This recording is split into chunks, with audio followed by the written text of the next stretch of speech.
don't think that anybody is ready to admit the true scale of what is going on in UK workplaces. Let me show you what I mean. So this is a report that we just published. It'll be available publicly soon.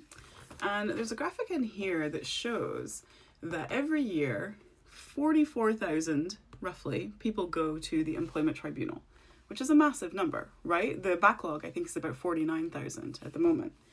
And up from there, about 113,000 early ACAS, early conciliations happen. That's the step that you have to do before tribunal. And ACAS takes pride in being able to resolve from that circle to that circle, that 113 down to that 44,000.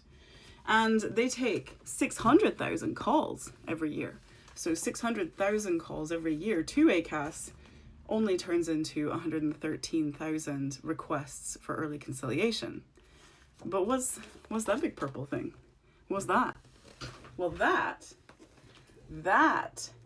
is what I call the Death Star. That is the 12.4 million labour violations that happen in the UK every year. And that is what I want to talk about.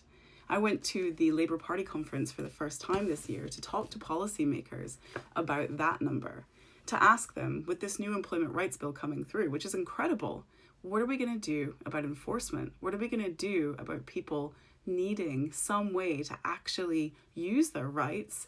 Because something is broken if this gets down to 600,000 calls only to the top organization that's supposed to help resolve these issues and only turns into 113,000.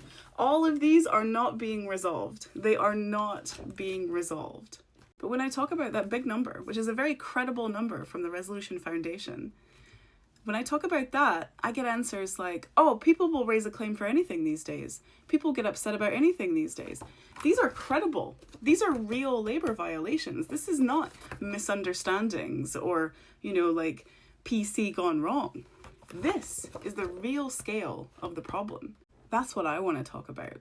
How are we going to make sure that 12.4 million labor violations are handled and prevented in UK workplaces? What is the cost of 12.4 million labor violations in terms of sick time, out of work, just horribleness, trying to, deprogram from a terrible job and move on to a new one?